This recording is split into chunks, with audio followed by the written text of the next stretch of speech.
शमूएल का पहला ग्रंथ अध्याय 13। फिलिस्तीनियों से युद्ध। शाऊल 30 वर्ष का था जब उसने शासन करना प्रारंभ किया और उसने 42 वर्ष तक इज़राइल पर राज्य किया।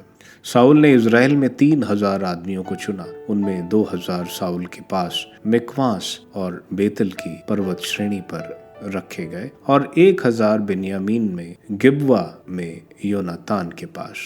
उसने शेष लोगों को अपने अपने घर जाने दिया। योनातान ने गेबा में फिलिस्तीनियों के अध्यक्ष को मार डाला और फिलिस्तीनियों को इसका पता चला। शाऊल ने देश भर में नरसिंगे बजवाए जिससे इब्रानी इस घटना के विषय में सुन ले। सब इजरायलियों ने यह समाचार सुना कि शाऊल ने फिलिस्तीनियों के अध्यक्ष को मारा है और फिलिस्तीनी इजराइल से घृणा करने लगे। लोगों को शाऊल से मिलने के लिए गिलगाल बुलाया गया। फिलिस्तीनी इजरायलियों से लड़ने के लिए एकत्र हुए। उनके पास 30,000 रथ और 6,000 घुड़सवार थे। उनके पैदल सैनिकों की संख्या समुद्र तट के रेत कणों की तरह असंख्य थी। उन्होंने आकर बेत आवेन के पूर्व में मिकपास के पास पड़ाव डाला।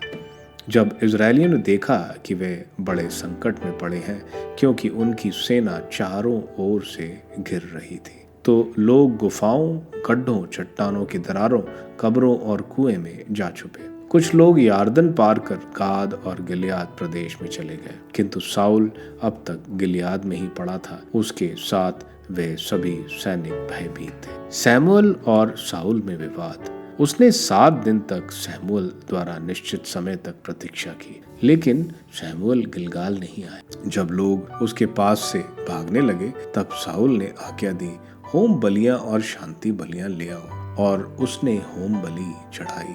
वह होम बलि चढ़ा चुका था कि शमूएल आया। शाऊल उसके स्वागत के लिए उससे मिलने आगे बढ़ा। तब शमूएल ने पूछा, तुमने यह क्या किया है? शाऊल ने उत्तर दिया, जब मैंने देखा कि लोग मेरे पास से भाग रहे हैं और आप निश्चित समय तक नहीं आए, तब फिलिस्तीनी मिकपास में इकट्ठे हो गए। तब मैंने सोचा, मैंने अभी तक प्रभु की कृपा प्राप्त करने के लिए कुछ नहीं किया और फिलिस्तीनी लोग गिलगाल आकर मुझ पर आक्रमण करने वाले हैं, इसलिए मैं स्वयं होम बलि चढ़ाने के लिए बाध्य हुआ। शमूएल ने शाऊल से कहा, तुमने मूर्खतापूर्ण कार्य किया है। मैंने तुमको प्रभु तुम्हारे ईश्वर का जो आदेश दिया था, तुमने उसका पालन नहीं किया है। प्रभु तुम्हारा राज्य इज़राइल में सदा के लिए स्थापित करने वाला था, किंतु अब तुम्हारा राज्य सुदृढ़ नहीं रहेगा। प्रभु ने अपने मन के अनुकूल एक पुरुष चुना है। उसने उसे ही अपनी प्रजा का शासक नियुक्त किया है, क्योंकि तुमने प्रभु द्वारा अपने को दी गई आज्ञा का पालन नहीं किया है। शमूएल गिलगाल से बेनियान के गिबवा चला गया।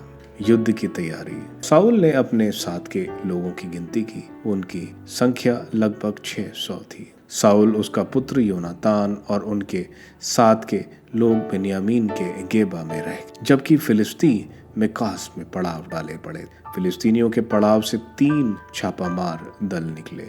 एक ओफ्रा की ओर गया जो शुवाल प्रांत में है, दूसरा बेत हेरोन की ओर और तीसरा सीमा प्रांत की ओर जो उजाड़ खंड के सामने सबोईम की घाटी के शिखर पर है। पूरे इज़राइल में कोई लोहार नहीं था, क्योंकि फिलिस्तीनी नहीं चाहते थे कि इब्रानी अपने लिए तलवार या बल्लम बना ले। सभी इज़राइलियों को अपने हल की फाल, फावड़ा, कुल्हाड़ी या हस्सियां बजाने के लिए फिलिस्तीनियों के पास जाना पड़ता था। हल की फाल और फावड़ा बजाने का दाम 2/3 शिकल था। कुल्हाड़ी बजाने और अंकुश की नोक ठीक करने के लिए शिकल की 1/3। इसलिए युद्ध के दिन शाऊल और योनातान की सेना के पास ना तलवारें थी और ना भाले। यह हथियार केवल शाऊल और उसके पुत्र योनातान के पास थे।